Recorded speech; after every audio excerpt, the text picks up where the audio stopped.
Bapa, kami datang menghampiri hadirat-Mu kembali.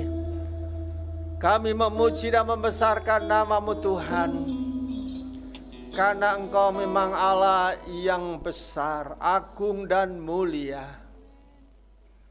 Kami sungguh bangga karena Engkau bangkit daripada kematian. Oleh karena itulah kami meyakini pengharapan itu akan terjadi atas kami juga. Oleh karena itu Bapa, kami tetap ingin menyanjung dan meninggikan nama-Mu. Karena Engkau telah melakukan satu karya yang besar. Dan Engkaulah satu-satunya yang melakukan itu. Tidak ada yang lain. Oleh karena itulah ya Bapa, sekali lagi kami mengatakan kami bangga dan mengasihi Engkau. Saat ini kami sedikit akan merenungkan kebenaran firman-Mu Tuhan yang berkaitan dengan kebangkitan Tuhan. Oleh karena itu biar urapan Roh Kudus turun atas firman-Mu, hamba-Mu dan seluruh umat-Mu. Sehingga kami semakin diyakinkan oleh karena kuasa daripada Roh Kudus. Terima kasih Bapa. Dalam nama-Mu yang kudus kami berdoa. Amin. Amin. Silakan duduk Bapak Ibu yang dikasihi Tuhan. Saya ingin mengucapkan lebih dahulu selamat merayakan hari Paskah, hari kemenangan. Menang atas maut itu sesuatu hal yang sungguh luar biasa. Di dunia ini sekalian banyak tokoh. Tetapi yang bangkit hanya Kristus. Semuanya memiliki akte kelahiran. Semuanya memiliki akte kematian. Demikian juga Tuhan Yesus. Tetapi yang punya akte kebangkitan hanya Kristus Yesus Tuhan kita. Mari kita tepuk tangan buat Dia. Haleluya.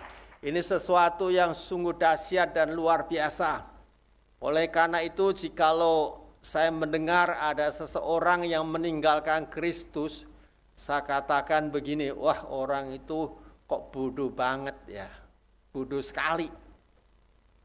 Mereka sudah ada di jalur yang benar, yang menjamin untuk memiliki surga, kok ditinggalkan. Itu kan sangat disayangkan. Padahal keinginan untuk masuk surga itu saya yakin semua orang tidak terkecuali. Tetapi yang tahu jalannya itu tidak semua orang. Karena Kristuslah satu-satunya jalan kebenaran dan hidup. Dan tidak ada seorang pun yang sampai kepada Bapa kecuali bersama-sama dengan Dia. Saya akan berbicara dengan satu pokok pikiran. Ia telah bangkit. Ia telah bangkit. Bapak Ibu yang dikasihi Tuhan. Ia telah bangkit. Ia di situ adalah Tuhan. Ia telah bangkit. Kenapa? Kok hari ini saya akan berbicara tentang Ia telah bangkit. Karena banyak orang percaya sekalian, khususnya di daerah Eropa itu, generasi muda itu pada meninggalkan gereja. Pada waktu saya ada kesempatan datang ke sana, yang datang ibadah itu kebanyakan orang-orang yang sudah mendekati liang kubur. Yang muda hampir tidak ada sama sekali.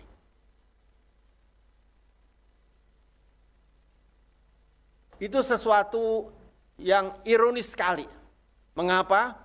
Karena di Indonesia ini kekristenan berkembang begitu rupa karena gereja-gereja di daerah Eropa itu yang mengutus utusan-utusan Injil datang ke Indonesia.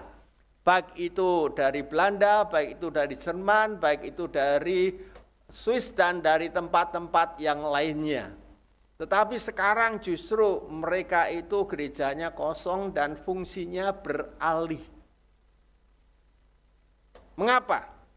Ya, karena mereka tidak bisa memahami dan mengerti hal-hal yang rohani.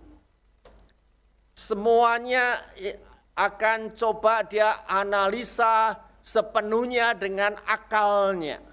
Ya mungkin itu juga karena kemajuan ilmu pengetahuan. Sehingga kalau tidak masuk akal itu dianggap tidak relevan untuk diikuti seperti itu. Oleh karena itulah tidak heran jika Rasul Paulus mengatakan yang pertama Korintus 2 ayat yang ke-14.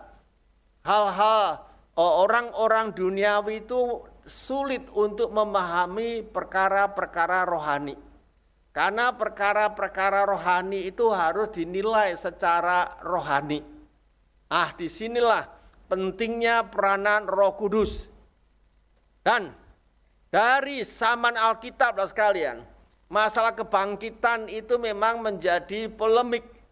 Seperti contohnya di orang-orang Saduki, kelompok Saduki ini sama sekali tidak percaya akan ada kebangkitan. Oleh sebab itu mereka, saya yakin mereka tidak tinggal diam, mereka tetap menyebarkan faham mereka sampai hari ini.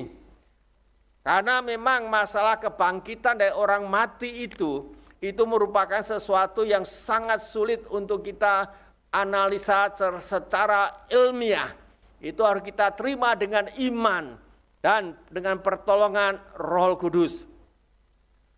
Berdasarkan itulah, maka sore ini saya akan berbicara soal Ia telah bangkit. Dan untuk meyakinkan itu kepada kita semuanya. Sehingga bila ada ajaran-ajaran yang semacam itu saat ini sedang melanda negara kita juga, maka dapat kita tapis dan kita akan tetap bisa bertahan. Matius pasal yang ke-26 ayat 5 dan 6 mengatakan, dan malaikat tersebut berkata kepada perempuan-perempuan itu, jangan takut, karena aku tahu kalau kamu mencari Yesus yang sudah disalibkan. Ia tidak ada di sini, karena ia telah bangkit. Seperti yang dikatakannya, mari lihatlah tempat ia berbaring. Itu adalah kata-kata malaikat kepada wanita-wanita, termasuk Maria Magdalena yang waktu itu mengunjungi kubur. Dan tiba di tempat itu batu sudah tutup, itu sudah terguling. Dan mereka tidak menemukan mayat daripada Tuhan Yesus. Dan kemudian malaikat itu menjumpai mereka dan berkata seperti ayat yang kita baca. Oleh karena itu Bapak Ibu yang dikasihi Tuhan, saya akan memberikan 3 fakta bahwa Yesus itu betul-betul bangkit. Saya sangat yakin dengan 3 fakta yang akan saya bagikan, maka kita semuanya akan diyakinkan dan tidak akan tergoyahkan oleh apapun juga.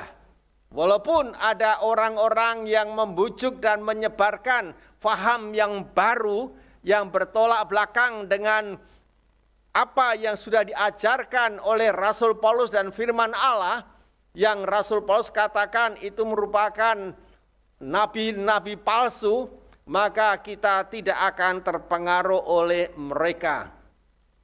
Yang pertama kita akan lihat yaitu dari apa yang dikatakan oleh sejarah. Sejarah itu berkata, ya dunia telah mengakui apa yang diungkapkan oleh sejarah.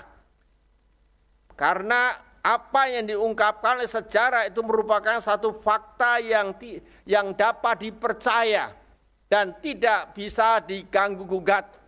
Oleh karena itulah, kalau kita belajar sejarah pada waktu kita masih duduk di SD atau SMP, kita mau tahu kerajaan Sriwijaya, kerajaan Majapahit, dan kerajaan-kerajaan yang lainnya, maka data dan fakta itu didapat lewat sejarah.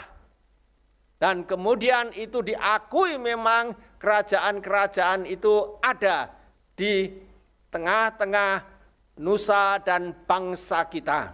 Nah, demikian pula sekalian dengan kebangkitan Yesus, kita akan melihat dari sejarah lebih dahulu.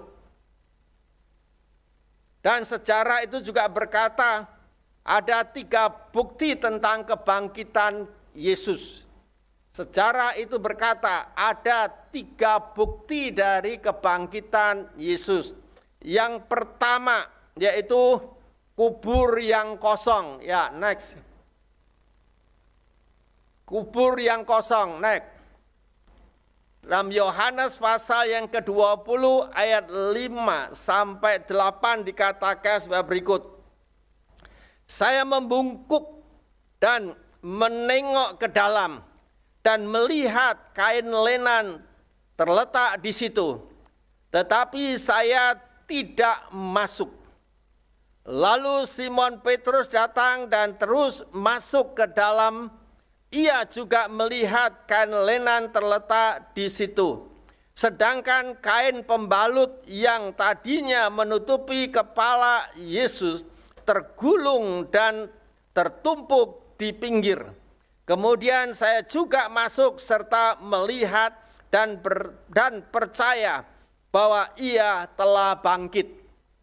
Yang mengatakan saya membungkuk dan menengok itu adalah Yohanes.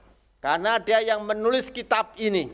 Pada waktu mereka mendengar berita daripada wanita-wanita bahwa mayat Yesus tidak ada lagi dan malaikat mengatakan ia sudah bangkit, langsung mereka memberitahukan kepada murid-murid dan beberapa murid langsung lari menuju ke kubur. Dan karena Yohanes lebih muda daripada Petrus, maka Yohanes tiba lebih dahulu. Tetapi dia tidak langsung masuk.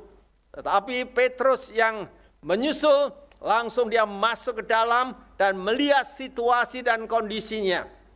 Kalau kita membaca ceritanya sekalian, kalau mayat Yesus dicuri, pasti berantakan kain-kain yang ada di situ. Tetapi firman Allah mengatakan, kain lenan itu dilipat, ditata begitu bagus. Kemudian kain yang menutup wajahnya itu pun ditumpuk di situ. Sehingga semuanya ditata rapi. Sebab orang kalau mencurikan tidak akan berpikir seperti itu. Yang penting mayatnya lari lebih dahulu. Nanti tutup wajah, kececer di mana, biarin aja. Yang penting mayatnya bisa dibawa dulu. Tetapi kalau kita melihat ayat ini, maka tidak seperti itu. Semuanya rapi, tertata. Dan itu merupakan sesuatu bukti bahwa tidak ada orang yang mencuri mayat Yesus itu. Itu memang suatu bukti kebangkitan. Kubur yang kosong itu merupakan fakta sejarah yang tidak bisa diganggu-gugat oleh siapapun juga. Sedangkan yang menyaksikan pun adalah manusia-manusia yang notabene adalah murid-murid Kristus. Dan murid-murid Kristus sebagai orang yang hidup dalam kebenaran, dia tidak akan berbohong ataupun berdusta. Dia akan berkata sebagaimana adanya. Bapak Ibu yang kasih Tuhan. Kemudian yang kedua, bukti sejarah mengatakan, setelah kebangkitan Kristus, maka Kristus mengunjungi murid-muridnya. Dia mengunjungi beberapa kali. Saya tidak mengutip semuanya. Saya mengutip yaitu pada waktu kunjungan yang kedua, di mana di situ ada Thomas Didimus yang hadir. Karena pada waktu kunjungan yang pertama, Thomas tidak ada. Dan pada waktu murid-murid memberitahukan kepada Thomas kalau Yesus sudah bangkit dan mengunjungi mereka, Thomas mengatakan, sebelum aku mencucukkan tanganku ini, jariku ini ke bekas lubang paku itu, aku tetap tidak akan percaya. Itulah Thomas, saudara sekalian. Dia selalu ingin melihat faktanya. Oleh karena itu pada waktu kunjungan yang kedua, sementara Thomas ada di situ, di dalam Yohanes pasal yang ke-20 ayat 26 sampai 28 mengatakan begini. 8 hari kemudian murid-murid kembali berkumpul di rumah itu, dan Thomas ada bersama-sama mereka. Meskipun pintu-pintu tertutup, Yesus datang dan berdiri di tengah-tengah mereka serta berkata, damai sejahtera bagimu. Kemudian ia berkata kepada Thomas, ulurkan jarimu di sini dan lihatlah tanganku, dan ulurkanlah tanganmu ke sini dan letakkanlah di lambungku. Jangan tidak percaya, tetapi percayalah. Thomas menjawab Yesus, ya Tuhanku dan Allahku. Pada waktu itulah sekalian, argumentasi Thomas yang mengatakan, jikalau aku belum mencucukkan tanganku di bekas lubang paku itu, aku tidak akan percaya, runtuh semuanya pada waktu dia berjumpa dengan Yesus. Ini sesuatu hal yang sungguh luar biasa. Dan kalau kita mau melihat secara perkembangan Injil sekalian, maka kita bisa melihat Thomas akhirnya menjadi seorang pemberita Injil yang handal dan tidak takut dengan penderitaan maupun kematian. Akhirnya dia sampai memberitakan Injil sampai di wilayah India, dan menurut sejarah mengatakan Thomas mati di sana. Ini sesuatu hal kenyataan. Dan itu semuanya tercatat di dalam sejarah. Oleh karena itulah, siapapun yang mau menggagalkan apa yang terjadi dengan Tuhan Yesus, bahwa ia benar-benar telah bangkit, itu akan terpatahkan dengan fakta-fakta yang ada. Yang ketiga sekalian, Rasul Paulus mengatakan, Lukas mengatakan selama 40 hari Yesus menjumpai murid-murid. Jadi setelah kebangkitan itu, Tuhan masih ada bersama-sama dengan para murid-murid selama 40 hari. Di dalam Kisah Rasul 1 ayat 3 dikatakan firman Allah yang hidup, selama 40 hari setelah ia disalibkan, berkali-kali ia menampakkan diri kepada para rasul. Dengan berbagai cara ia membuktikan kepada mereka bahwa ia benar-benar hidup. Pada kesempatan-kesempatan itu ia berbicara kepada mereka mengenai kerajaan Allah. Oleh karena itulah tidak heran kalau kita membaca Injil Yohanes maupun Injil Matius maupun Lukas maupun Injil Markus, di situ diceritakan pada waktu selesai kebangkitan Tuhan, Tuhan masih berkali-kali ketemu dengan para murid dan mengajarkan tentang hal-hal yang ada kaitannya dengan kerajaan Allah. Bapak Ibu yang dikasihi Tuhan, di dalam pertama Korintus 15 ayat yang ke-6, yaitu terjemahan bahasa Indonesia sehari-hari, dikatakan begini, setelah itu ia menunjukkan diri pula kepada lebih dari 500 pengikutnya sekaligus. Kebanyakan dari orang-orang itu masih hidup. Sekarang hanya beberapa orang yang sudah meninggal. Ini adalah pernyataan Rasul Paulus. Jadi Rasul Paulus sendiri mengakui bahwa Yesus betul-betul bangkit dari kematian. Ia telah mengalahkan maut. Ia telah mengalahkan maut. Kita patut bersyukur dan kita patut berbangga dan kita patut menyembah Dia dan meninggikan serta mengagungkannya karena Dia tidak mati dan di dalam kubur terus-menerus. Tetapi Dia telah mematahkan kekuatan maut itu. Dan hal ini sekalian yang akan mendatangkan pengharapan bagi kita. Ini sesuatu perkara yang sungguh dahsyat dan luar biasa. Yang ketiga sekalian fakta sejarah. Yaitu ia naik ke surga. Dalam Kisah Rasul 1 ayat yang ke-8. Akan tetapi kamu akan menerima kuasa ketika Roh Kudus telah datang kepadamu. Dan kamu akan menjadi saksi-saksiku di Yerusalem, di seluruh Yudea dan Samaria, dan sampai ke bagian bumi paling ujung. Kemudian dikatakan, dan setelah ia mengatakan hal-hal ini, sementara mereka memandang ia terangkat, dan awan membawanya hilang dari pemandangan mereka. Jadi pada waktu Tuhan naik, itu disaksikan oleh orang-orang percaya pada hari itu. Seandainya kita hidup pada zaman itu sekalian, pasti kita tidak akan ragu lagi. Karena berita itu merupakan berita yang dahsyat. Dan seandainya waktu itu sosial media sudah seperti hari ini, pasti beritanya akan sangat viral. Tersebar di seluruh dunia.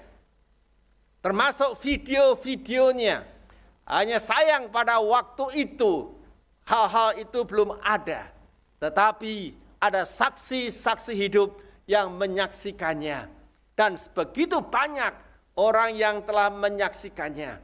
Oleh karena itulah, yakinlah dan bersyukurlah karena Tuhanmu dan Tuhanku hidup, bangkit dari kematian. Jangan coba kita menganalisa dengan akal kita. Tetapi izinkanlah Roh Kudus berbicara dalam hati dan pikiran kita. Sehingga iman kita lah yang akan meneguhkan bahwa itu benar-benar terjadi. Bapak Ibu yang dikasihi oleh Tuhan, itulah kebenaran firman Allah. 3 fakta sejarah. Sebenarnya masih ada bukti-bukti yang lain. Tidak mungkin saya akan terangkan semuanya. 3 fakta sejarah ini sudah cukup untuk meyakinkan saudara semuanya. Kemudian dampak yang akan diterima oleh orang percaya lewat kebangkitan Kristus itu apa saja? Kita akan melihat sekalian dampaknya itu seperti apa saja. Kita akan lihat bersama-sama dampaknya. Yaitu yang pertama, semua orang percaya akan dibangkitkan dan naik ke surga. Pertama Korintus 15 ayat 20 firman Allah yang hidup mengatakan, tetapi kenyataannya ialah bahwa Kristus benar-benar sudah bangkit dari antara orang mati dan telah menjadi yang pertama dari berjuta-juta orang yang akan dibangkitkan pada suatu saat kelak. Itu dampaknya. Oleh karena itu tidak heran jikalau Rasul Paulus mengatakan yang pertama Korintus 15 itu, jikalau Kristus itu tidak dibangkitkan, iman kita itu sia-sia. Kalau Kristus itu tidak dibangkitkan, pemberitaan Injil yang selama ini diberitakan oleh para rasul termasuk Petrus, termasuk Paulus, dan termasuk kami-kami dan saudara-saudari yang sudah menyaksikan tentang kebesaran Tuhan itu akan sia-sia. tidak ada artinya. Dan bisa-bisa kita dikatakan pembohong. Tetapi puji dan syukur karena apa yang kita sampaikan itu merupakan benar-benar terjadi. Sesuatu yang tidak mungkin akan disangkali oleh siapapun juga. Haleluya.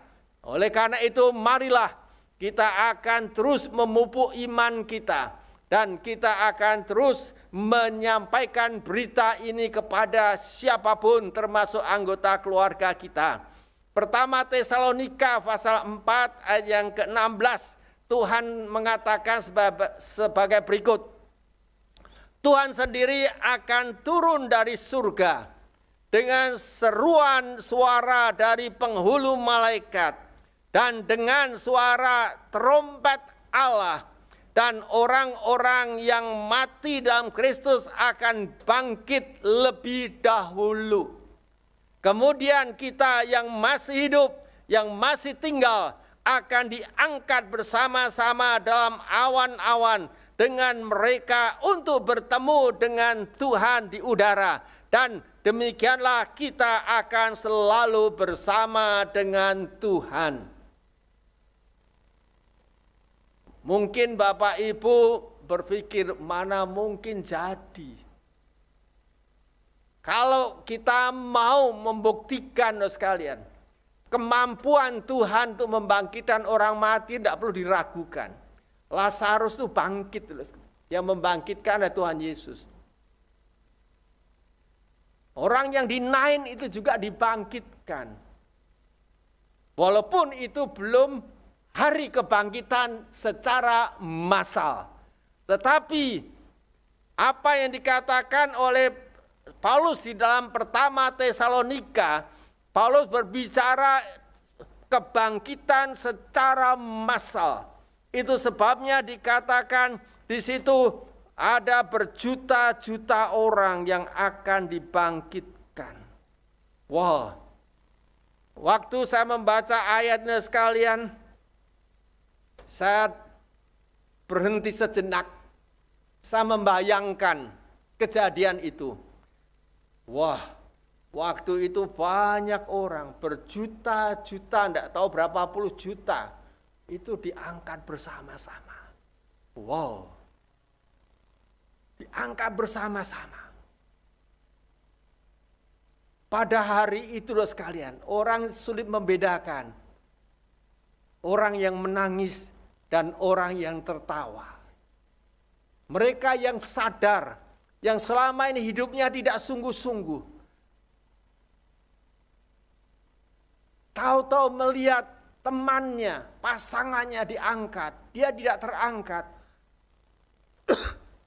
Mereka inilah yang akan menangis histeris, berteriak-teriak barangkali, bergulung-gulung barangkali. Tetapi mereka yang diangkat, mereka mengatakan haleluya, glory bagimu Tuhan. Mungkin mereka sambil terangkat, sambil tepuk tangan. Ada yang menangis juga, tetapi menangis dengan sukacita. Itu akan terjadi loh sekalian. Dan saya bisa membayangkan kekacauan yang terjadi di jalan-jalan. Mungkin ada banyak di antara mereka yang sedang naik Grab atau naik taksi. Tahu-tahu sopirnya yang memang sudah mengenal Kristus itu diangkat, taksinya jalan sendiri. Ya kalau di RRC itu pakai robot dan sekalian, jadi tanpa driver. Tetapi di Indonesia belum ada. Itu kita bisa membayangkan. Orang sedang naik pesawat terbang mau menuju ke suatu negara atau satu kota. Tahu-tahu pilot dan kopilotnya diangkat. Lah pesawatnya terbang sendirian. Saudara bisa melihat kekacauan yang akan terjadi. Dan disitulah sekalian, suasananya itu jadi campur aduk. Ada yang susah, ada yang berteriak-teriak, ada yang menangis meraung-raung, tetapi ada yang bersukacita. Seharap dan doa saya waktu saya menyiapkan ini, semua yang mendengar firman Tuhan hari ini, semuanya akan ikut terangkat. Mari kita tepuk tangan buat dia. Karena itulah pengharapan kita loh sekalian. Apa gunanya kita ikut Tuhan dengan sungguh-sungguh? Kita memberikan persembahan, memberikan perpuluhan, memberikan janji iman, tetapi kita tidak terangkat. Bukankah itu sesuatu yang tidak enak sekali?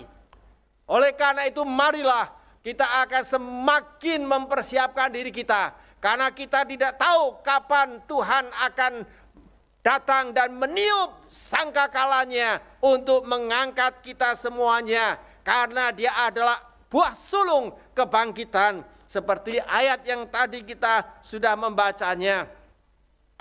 Bapak Ibu yang dikasihi Tuhan, ada syarat supaya kita ikut dibangkitkan sekalian. Ini sesuatu hal yang perlu kita catat. Dalam Roma pasal 8 ayat 11. Dan apabila Roh Allah yang membangkitkan Yesus dari antara orang mati hidup di dalam saudara, maka dengan perantaraan Roh ini juga ia akan menghidupkan kembali tubuh saudara yang fana sesudah saudara mati. Syaratnya tidak sulit. Hanya mengizinkan Roh Allah ada di dalam hati kita. Ada di dalam kehidupan kita. Dan untuk mencari Roh Allah agar ada di dalam hati dan hidup kita, itu juga tidak sulit. Kita hanya membuka hati dengan satu rasa lapar dan rindu. Kemudian kita mengundang. Setelah kita menerima keselamatan, maka saya yakin Roh Allah itu dengan senang hati masuk di dalam hati kita. Dan kalau itu terjadi sekalian, jaminan untuk kita ikut dibangkitkan itu sudah ada di tangan kita. Oleh karena itu, marilah setiap pagi pada waktu kita bangun tidur, yang pertama kali kita sapa adalah Kristus, Allah Bapa dan Roh Kudus. Dan mintalah supaya Roh Kudus selalu mendampingi kita. Karena memang Roh Kudus itu diutus untuk mendampingi kita. Saya pribadi membiasakan diri sekalian. Segala sesuatu yang saya akan lakukan, termasuk pada waktu saya akan berangkat ke gereja di sini, saya mengatakan Roh Kudus, ayo kita berangkat bersama-sama untuk beribadah kepada Tuhan. Saya ajak. Kemudian setelah saya duduk di bangku-bangku gereja, ibadah mau mulai, kembali saya berbisik Roh Kudus, ayo kita memuji dan membesarkan nama Bapa. Kita menyanyi bersama-sama. Kemudian tiba waktunya saya menyampaikan firman Tuhan. Sekali lagi saya katakan Roh Kudus, ayo tiba saatnya kita berdua akan menyampaikan kebenaran firman Tuhan. Dan ini sesuatu hal yang membuat saya lebih percaya diri sekalian. Karena Roh Kudus selalu ada bersama-sama. Dan biasakan ini. Pada waktu saudara mau meninggalkan rumah, membuka kios atau toko saudara, atau mau bekerja, ajaklah dia. Roh Kudus, ayo kita buka toko, kita buka kios, ayo kita ke kantor. Kalau saudara sebagai driver taksi Bluebird, ajak Roh Kudus, ayo mendampingi aku untuk mulai mencari penumpang-penumpang yang dapat membantu kita semuanya. Ini penting sekali. Supaya demikian maka hidup kita benar-benar dikuasai dan dipimpin oleh Roh Kudus. Akhirnya sekalian, dalam pertama Korintus 15 ayat 58 firman Allah menghidup mengatakan begini. Karena itu saudara sekalian, yang saya kasihi, karena kemenangan pasti datang. Karena kemenangan pasti datang. Sekali lagi, karena kemenangan pasti datang. Maka berdirilah dengan teguh dan tetap serta lakukanlah selalu pekerjaan Tuhan. Karena saudara tahu bahwa dengan adanya kebangkitan, apapun yang saudara lakukan bagi Tuhan tidak akan sia-sia. Oleh karena itu, kalau saya bisa berbicara secara bebas, didasarkan atas ayat ini, saya mau katakan seperti ini sekalian. Maka saudara-saudari yang dikasihi oleh Tuhan, berdirilah teguh, tetaplah mengiring Dia, apapun tantangan, hambatan, dan rintangan yang menghadang hidupmu. Tetaplah berdiri teguh dan kokoh, walaupun penderitaan selalu mengikutimu. Bagi mereka yang sudah terlibat dalam pelayanan, saya mau katakan, tetaplah teguh dengan segala kesetiaan dan komitmen. Layani Dia sampai titik darah terakhir. Karena kita tahu bahwa pengharapan kita tidak sia-sia. Dan saya sangat percaya sekalian, jikalau itu terjadi atas kehidupan kita, kita sebagai orang Kristen tidak akan pernah mengatakan, Tuhan, lebih baik aku mundur aja.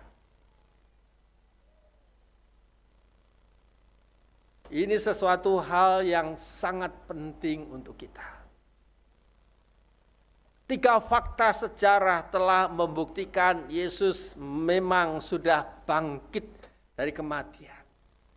Para murid dapat menjadi saksi hidup karena mereka dengan kepala sendiri menyaksikan dan berjumpa dan bercakap-cakap dengan Tuhan. Akibatnya kita memiliki pengharapan untuk dibangkitkan pula. Ini penting untuk kita masing-masing. Dan sekali lagi saya mau katakan, jikalau keyakinan kebangkitan Kristus ini mendarah daging dalam hati dan jiwa kita, tidak ada satu kekuatan di dunia ini yang dapat membuat saudara meninggalkan Dia. Amin. Sebelum saya berdoa untuk mengakhiri, saya mau ajak Bapak Ibu menyanyikan satu nyanyian. Mengikut Yesus, keputusanku. Mengikut Yesus, keputusanku. Ya, setelah itu kita akan berdoa bersama-sama. Nyanyi dengan hati dah sekalian. Menyanyi dengan hati. Supaya kita betul-betul menghayati kebenaran firman Tuhan ini. Haleluya Tuhan. Haleluya Tuhan.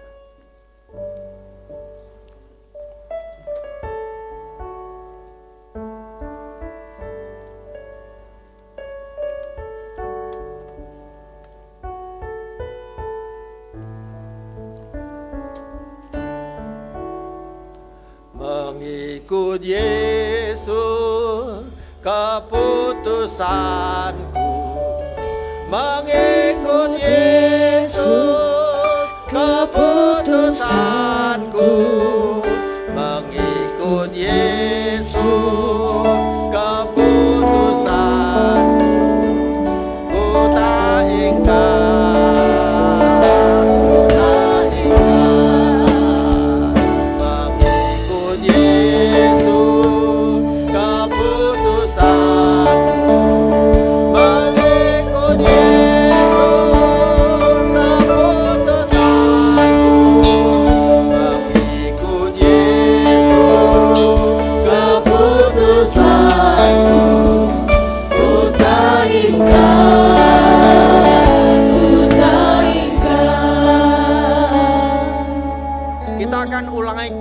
Sekali lagi atau 2 kali. Dan bagi saudara sekalian yang betul-betul mengambil satu komitmen bahwa saudara tidak akan mengingkari Tuhanmu, pada waktu lagu ini dinyanyikan, saudara yang sudah ambil komitmen untuk tetap ikut Yesus. Apapun yang terjadi, saudara boleh berdiri dari tempat dudukmu dan mengalunkan lagu ini dengan segenap hati. Haleluya Tuhan. Keputusanku mengikut Yesus. Keputusanku mengikut Yesus. Keputusanku ku tak ikat, ku tak ikat. Mengikut Yesus. Keputusanku mengikut Yesus. Keputusanku mengikut Yesus.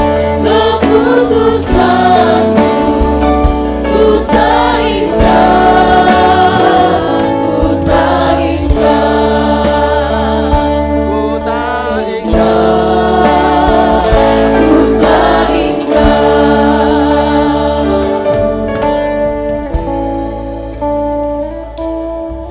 Semua tetap berdiri, pejamkan mata.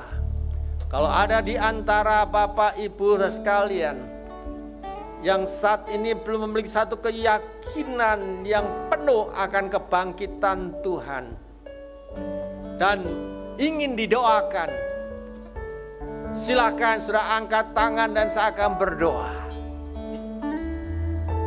Yang belum yakin kalau Kristus itu bangkit, belum yakin kalau Kristus itu bangkit, dan saudara mau didukung dalam doa, ya, saya melihat ada tangan-tangan yang sudah diangkat. Saya akan berdoa. Tuhan, kau melihat tangan-tangan dari antara anak-anak-Mu ini Tuhan, yang mereka dengan jujur mengatakan belum ada satu keyakinan yang penuh kalau Kristus itu benar-benar bangkit. Oleh karena itu pada malam dan kesempatan itu Tuhan, hamba berdoa Roh Kudus akan turun dan meyakinkan itu dalam hatinya, supaya dia betul-betul dapat kekuatan dan keyakinan yang penuh dan Kristus memang bangkit. Kalau perlu ya Tuhan, kau kunjungi mereka ini supaya mereka berjumpa dengan Yesus secara pribadi seperti Paulus berjumpa dengan Engkau di jalan yang menuju ke Damsyik. Kuasa kasih mulai ya Tuhan yang akan bekerja dan campur tangan atas hidup anak-anak-Mu ini. Biarlah kuasa kebangkitan itu menguasai mereka. Dan saat ini hamba juga berdoa ya Tuhan, kuasa kebangkitan akan Kau nyatakan kepada anak-anak-Mu yang saat ini membutuhkan pertolongan-Mu. Baik itu yang berkaitan dengan pekerjaannya, baik itu yang berkaitan dengan keluarganya, baik itu yang berkaitan dengan kepribadiannya, yang mereka sadar itu tidak berkenan kepada Tuhan dan perlu dibenahi. Bila kuasa kebangkitan Kristus mengalir dalam hati dan kehidupan anak-anak-Mu ini, sehingga mereka juga mengalami satu kekuatan kuasa yang daripada Tuhan, dan nama Tuhan akan dipermuliakan. Syukurlah buat kuasa kasih-Mu yang dahsyat ya Tuhan. Dan sekali lagi kami serahkan anak-anak dalam tangan kuasa-Mu, dan dalam nama-Mu yang kudus kami berdoa. Amin. Puji Tuhan. Silakan duduk kembali Bapak Ibu.